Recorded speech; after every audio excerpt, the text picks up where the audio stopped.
Welcome back, everybody. HemingwayLand.com, your source for quality, affordable land in the state of New Mexico. So we've got two new properties in Timberon that sit so close to one another. I'm going to make one video about both of them, and I'm going to post it on both listing pages. The two properties are so close that pretty much everything I discuss here will be applicable to both. And I'm going to have a link to the other property right here underneath what will be this video that you're watching right now. So if you want to go to the other property, learn more about that, just click on that link. Anyway, this first property is reference number OTNM-0010C. As noted, it's in Otero County in the Timberon subdivision. It's a half acre. As you saw up above, it's priced at $2,500. And if you click on these GPS coordinates, you'll see that the property sits right here off of Balkans Drive, facing out at Cairo Way. The second property is this one, OTNM-0010D. Also in Otero, also in Timberon, also a half acre. You click on these GPS coordinates, you're going to see that it is also on Balkans Drive. This one about 2 lots west of Cairo Way. Okay, and as with the other one, this is also priced at $2,500. So I'm going to focus on the C property in this video, but pretty much everything I say here will be applicable to both. So first off, both of these properties are located in the northwest section of Timberon. You enter Timberon over here, you make your way west, past the main office, the post office, the fire department, the airstrip, the golf course over here. You come out here. By the way, for those of you who aren't familiar with Timberon, this is a pretty quaint little community. As I've remarked in previous videos about Timberon, the developers who came out here and subdivided this whole area actually created a sort of they stuck around and they created a sort of sense of community out here. They built the land up. They didn't just sell off these lots to everybody and you know, basically let it go to hell over the next couple decades. They actually did a good job of creating some things out here, some amenities out here that would you know, help build up this area and make it a nice place to live. So you have things like what I just mentioned, like the golf course, like the pool, you've got restaurants out here, etc. So it's a pretty quaint little town, and more people are moving there every year. All right. Anyway, so as noted, both of these properties are half-acre lots. I have in the past been reluctant to purchase half-acre lots in Timberon for a couple reasons. Now, the first one is that when you get into quote-unquote buildable land in New Mexico, anything under 3/4 of an acre presents problems. It's not that you can't build on it, it's that it becomes more expensive for various reasons having to do with water and septic and the New Mexico EPA and yada, yada, yada. It's a lot easier for properties that are over 3/4 of an acre. That being said, that rule doesn't apply to areas that are quote-unquote developed or that have utilities that are serviced by utility companies. Now, out here, because you have the Timberon Water and Sanitation District, this lot and the D property are both serviced by Timberon Water and Sanitation, which makes them not only buildable lots, but it makes them easier to build on. Because you're going to have this hookup, because you're going to be able to connect to a water source, number one. Number two, when we talk about power out here in Timberon, power is not available all the way up and down Balkans Drive. Timberon's kind of a weird area where you've got power running up and down certain streets, and then other streets it's property specific. It's just whoever happens to be living on the street has power. It's kind of the same thing with the water situation. That's the second reason why I've avoided Timberon, is because previously I didn't know how to determine what areas were serviced by water and which ones were not. Now that I do, however, we're trying to buy up some half-acre lots out there. Anyway, in regards to the power situation, as noted, it's not running up and down Balkans Drive. There is, however, a neighbor right over here who has power at their property. So likely not difficult to get extended out to the subject property if you're at C, and perhaps a scooch more expensive at D. Now, I will tell you, in my research and talking to people out there in Timberon and talking to realtors out there, the rule of thumb that I have heard is that if you're building out there and your property has a foundation, it's a free hookup. Power company will come out and hook you up for free. If you don't have a foundation, they'll come out and they'll install 2 power poles on the lot, but it's about $2,800 for that. So about $1,400 per pole, and I guess it's mandatory that you have 2. Now, let's talk about these utilities. Let's talk about how you can better research this and not just listen to some guy on the internet tell you, that it's definitely this or definitely that. So on the listing page here, if you come down to county contact information, we have some helpful links here. That if you're seriously looking at Timberon, if you want to go out there and you want to live, or you just want to use this as an RV spot, throughout the year, these are going to be helpful things to help you with your research, to help you learn better about the area. But particularly if you're going to build out there. So First links are the Timberon Development Council, which is essentially the property owners association that governs this whole area. Now, as noted above, where is it? I swear it's here. Here we go. Property owner association, $30 a year. Not difficult. Not an expensive fee. And that's mostly a road maintenance type of fee that they pay out there. The point is, that's the property owner's website. You click on that, it'll bring up that up. Or you can click on the Timberon Water and Sanitation District, and it'll bring up their website. Now, those respective websites are this one and this one. And these are excellent resources for anybody who wants to do research on, practically speaking, what is it going to cost for me to build out there? What are some things I need to know? And, you know, here at Hemingway Land, we try to do our research. We try to be conversant in this sort of thing so we can answer questions intelligently or speculate intelligently. That being said, when it comes to things like what is it going to cost you to do things, I highly encourage buyers to do this research on their own, because I could get an answer on Monday and you could get a different answer on Tuesday.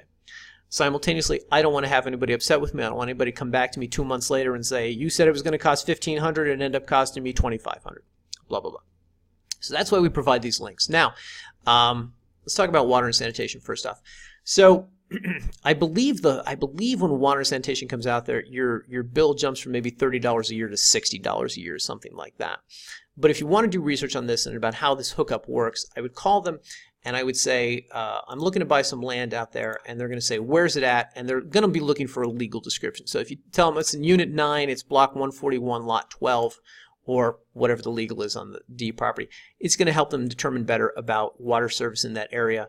And it probably doesn't change from area to area of Timberon as far as what it costs to hook up or what the expense is, if any. They might just come out there and hook you up for free because you're a landowner. But the point is that the Water and Sanitation District is an excellent website, an excellent resource to use. Call these numbers, talk to these people. They're going to be able to help you understand that better. You know, the other thing I should mention, because we're talking about building here so much, the other thing that should be noted is that RVs are allowed in Timberon for different sort of sliding scales of time. If you don't have this water hookup on property, it's like 30 days. And that's why there's so many RV courts that are near Timberon. In fact, if we look at the map, you'll see, hang on. If we look at the map over here, you'll see that there are, hang on, there we go. There's RV park there, etc. My assumption is that's meant to service those people who only have 30 days on their properties. Now, when you have the water and sanitation hookup, you're allowed 180 days out there. And as I've noted in previous videos, is anyone keeping count? Does anybody show up on day 181 and tell you to move the RV? I doubt it. But whatever the case, point being is that it's an additional benefit of having that water hookup on the property. So you can talk to Water and Sanitation District. They'll be able to inform you better about that. By the way, I just want to say, down here in the gallery, of course, with the gallery, we have photos from the Timberon community, and then we have property-specific photos. Two things to note here is that my photographer has reported back to me that he's seen these things around Timberon. I don't want you to think that if you're buying the C or the D property that you're going to find this water hookup valve on the property. He reports that these things are sort of intermittently around different streets, but they're not on every property that would have this service. So that is just something to be aware of. If you go out there and you're scouting the property and you don't see this, don't be alarmed. Talk to Water and Sanitation. They'll be able to back me up on the claim that the property does, in fact, have this water service. Anywho, so the other website that I noted above here is, Timberon Development Council. They actually have this thing here, land for sale. They don't actually have any land for sale, but if you come here to new construction, power and septic, what it's going to reference is this thing I was talking about before about properties that are under 3/4 of an acre.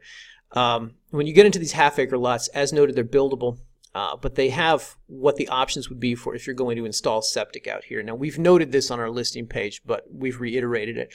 But it's written right here, and they give you some good contact information for who to call. Now, of course, on all our listing pages, we will always tell you, when it comes to septic installation, you're going to want to talk to the New Mexico Environmental Department. That, yes, and this is their website. That department is so... There we go. It has so many agencies. It covers so many regions of the state.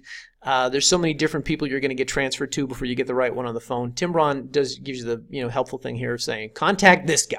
This is the guy you want to talk to. He services this part of Otero County, or he deals with this part of Otero County, and he can speak more intelligently about these issues and about the costs and logistically what's involved in these sort of things.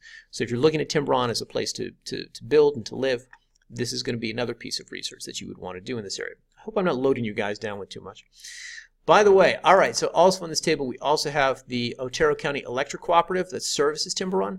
These would be the people who I would call, and I would ask to confirm or deny what I asserted earlier in this video about with a foundation, without a foundation, what does it cost? There's a property across the street from me, it's got power, does that cost more or less than the one that doesn't?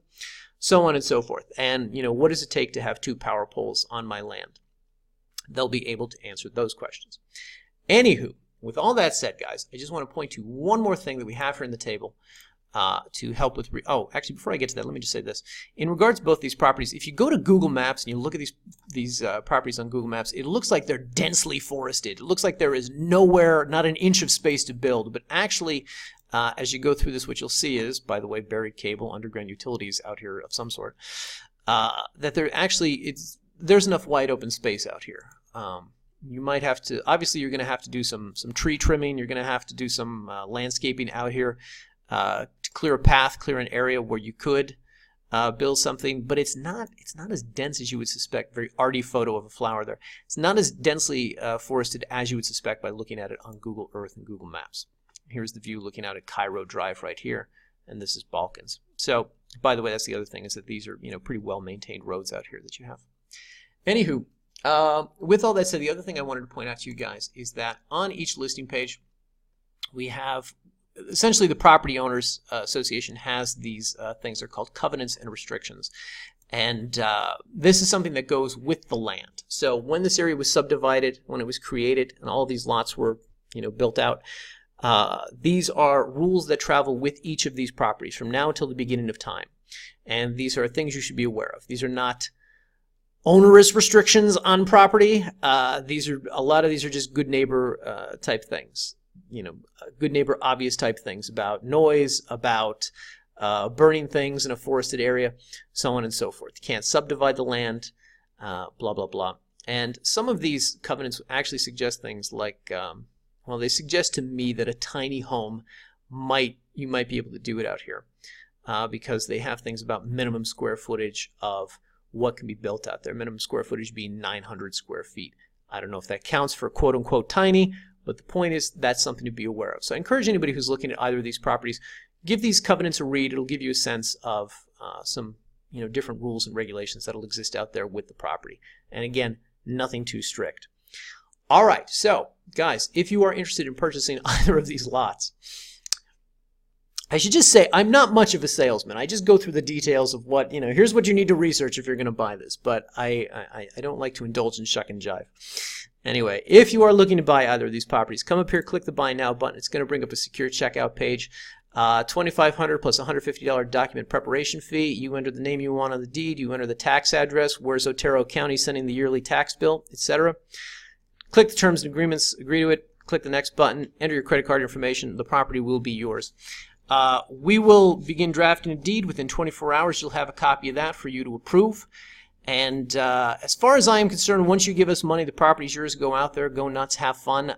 But it takes about 3 weeks from start to finish before you will have a copy of the recorded deed in your hands. FYI. Anyway, I hope this helped. I hope this was informative. I hope this gives you a better sense of if you're looking at this area and you want to go out here and build, things you'll need to know, things you'll need to research, who you should call, etc. Yeah.